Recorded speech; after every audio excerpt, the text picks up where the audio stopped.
from other states, and most of them were from two apartment complexes. It was concerning because as we counted them, we probably had over 40 people who were in one apartment complex with one address who had moved here from other states that I began to turn away.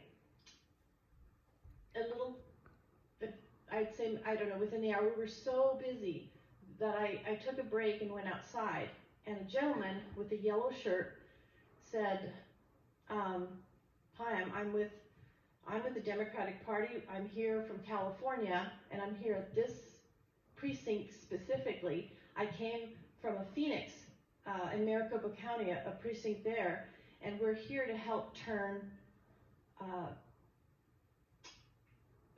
Arizona blue. And I don't know if just looking at me, he decided that he felt safe saying that to me. Maybe he assumed that I would be okay with that. I was shocked, and I said, oh, so what? He said, oh, I said, so what is your plan? What are you doing? And he said, well, I have lawyers on call to contact immediately if they don't allow them to vote, people to vote. And I said, well, there was a cutoff date, and he said, nope, every vote should count. So that made me nervous, of course, because I didn't know the law specifically, and I didn't want to do something that would cause a problem. So I thought, and he said, oh, I've only had to turn away, just a couple people were turned away, and I was able to help one person go back in. Well, that was probably sent to me because I was the provisional ballot clerk. So, of course, that was somebody that I had to take care of. So I went back in and thought, well, this is unusual. I'm concerned that somebody outside is going to be calling an attorney on something that I did because I said no. I sent somebody away and said, I'm sorry. I mean, if you don't have any proof that you've lived here or proof of having registered, I can't give you a ballot. So I called the recorder's office and explained this, and she said, well, you have to let them, all votes will count, but it's on a case-by-case basis. So at that point then, I had to call in to the recorder's office at every single ballot. So my concern and why I wrote in was that I had two people, right after having a slew of people who came in from other states,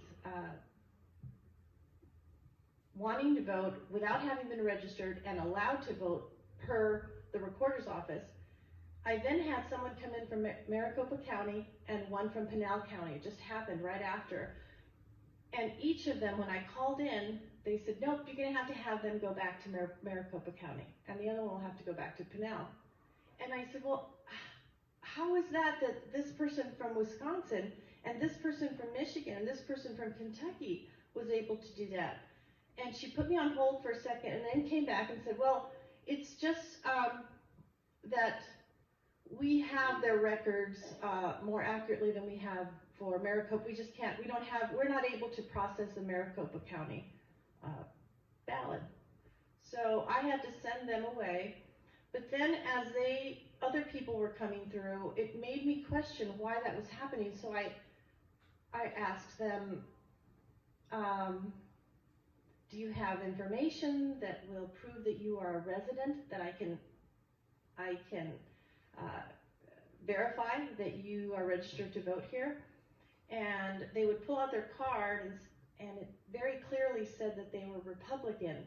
They had a voter card. So to test this theory out, I called the recorder's office and asked them, and they were denied. I had to deny them.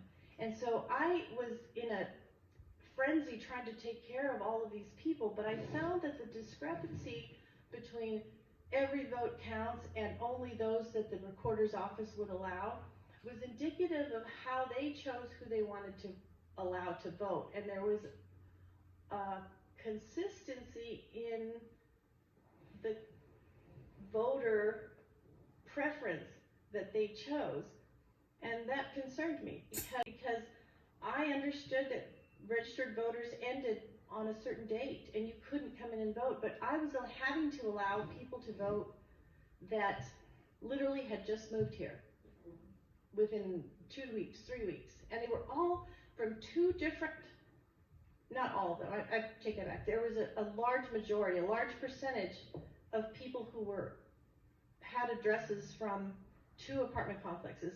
And the last thing is that I had a homeless man who came in with a registration, and the reason I know he's homeless is because I said, where do you live? And he said, he didn't speak English, and he said, I don't have a home, but when I was at a shelter, they registered me at the recorder's office.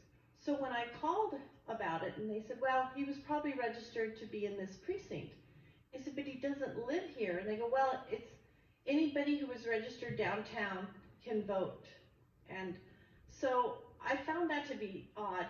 And last week, for work, I was on the other side of town, and I saw this gentleman on the south side of Tucson with his shopping cart. And I swung into the parking space and called him and just said, hi, can I talk to you? And when he saw me, he ran out, for who knows why. But my point is these are the kind of people that had apparently permission to vote in a precinct that was literally 25 miles away because they had a voting card that was given to them from downtown, that it was a downtown precinct that allowed him to vote here. So my point is that if somebody from Pinal County and Maricopa County can't vote, how is it that in this precinct, how is it that a homeless man from another area of the town and also people from other states were able to get permission to vote? And that was concerning to me, and that's why I'm here. Mr. Thank you. You observed no examination of signatures, and they refused to let you do that.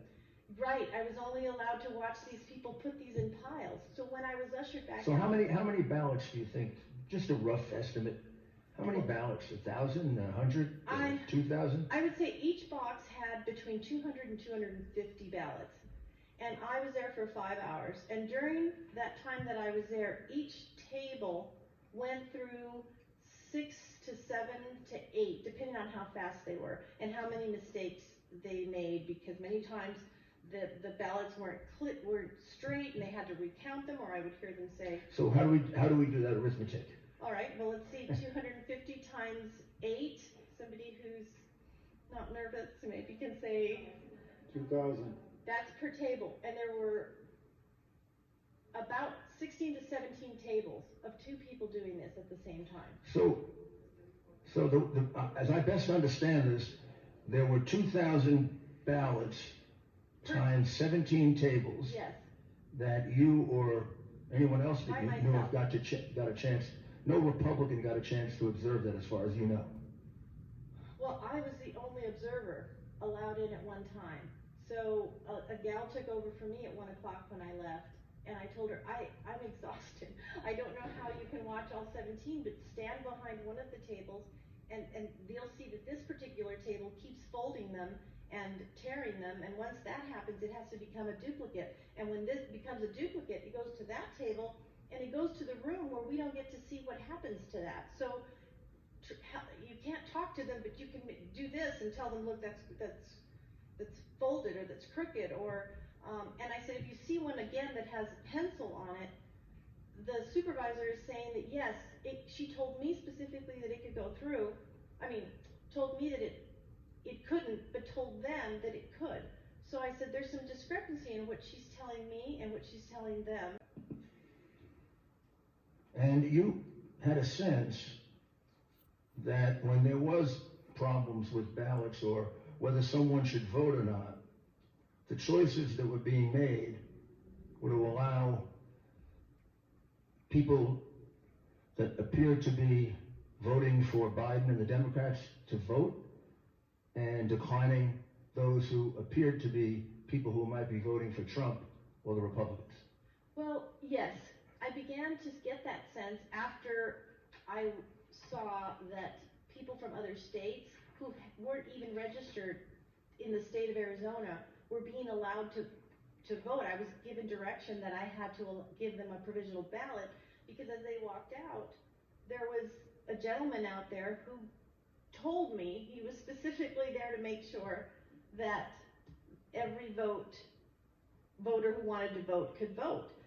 And so that was on election day, though, Mr. Giuliani. That's not on the observant, Right. the day No, after. I got Okay. it. I got it. And on that day, that was happening. And then when I would get a voter who was from another county and had some indication, sometimes they had a shirt that either said Trump on it, or they showed me their voter card and said, they gave me some indication that they were a Trump voter, and I had to call on them like I did for every single person that came in to the recorder's office, and I was told to send them away.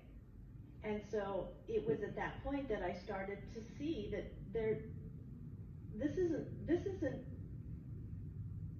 can't be right. This can't be right. So I tested this and Well, asked her, and then especially as I glad said, you recognize that. yeah, and so when I said, you all live at this apartment complex, and you all live at this other one, and they said, well, yeah, we have to, we're all coming in to vote. And so I said, well, how long have you lived here? Or is your other precinct here? Well, I've lived here, I've lived there.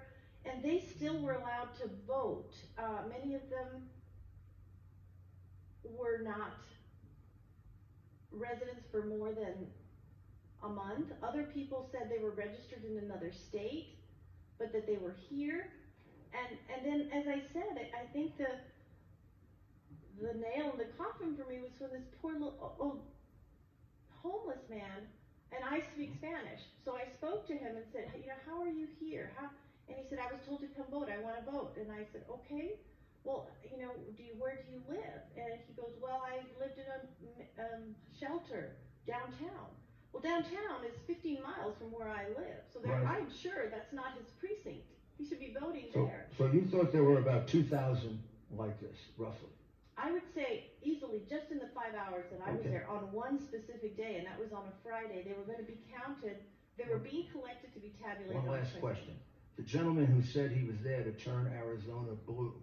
Yes, What was he? What was his official position? He had a sign. Is he an inspector of some kind? No, he was a poll observer that was from California. He was from LA, and on a break I walked out there and I said hello and just walking, and he said hi. And I said, what are you doing? And he said, well, I'm a poll observer for the Democratic Party, and I'm here. I said, oh. And he goes, the weather's hot here. It's not as hot as it is at home. And I said, well, where are you from? And he said, I'm from California. And I said, what are you doing here? And he said, well, I'm here specifically to help turn this precinct blue. This is one of our problem ones. And I said, oh. And as I said to the panel over here, I don't know why he felt comfortable telling me that. Yeah. But he said, I said, you came all the way from LA? He goes, no, actually I came from another precinct in Maricopa, where it was another one that we were focusing on, and now I'm here. What was he doing? Was he campaigning? Was he encouraging people to vote for Biden? What activities did he take part in to turn Arizona blue? Well, as I understood, because I was inside working, his job was to make sure that anybody who was turned away to vote, that he would have people he could call, attorneys in his words. He goes, I have a couple attorneys that I'm connected to right now, that if anybody's not allowed to vote, I can make sure that they're represented. And so anybody who was not allowed to vote in that polling place, I was the one that they would be talking to. So of course, that was somewhat directed at me, since I'm the one who would say, no, you can't vote. So I don't know what else he was doing, but he said there was a group of them that were coming in. They sent him there sometime after you began doing that? He was there well, we started at 5 o'clock in the morning, just getting ready. So when I went out for for a break, I was maybe around 10 o'clock, and he had been there. And I'm sorry, I don't remember what he had on his shirt, but they were very clear that they had T-shirts, they said, that they matched. Another person came in to take over for him, and it was a yellow shirt with something written on the front. Well, thank you very much for your service and for your courage and testify. I just make one point, Mr. Chairman. Her testimony alone, and I see no reason why she isn't telling the truth. By the way, she is under oath in the sense that she submitted an affidavit under penalties of perjury to what she just testified to. Thank you, sir. And 34,000 votes unobserved change the nature of the election. Just her testimony. And you would, One witness. sir, thank you very much. Yes, thank you very members much.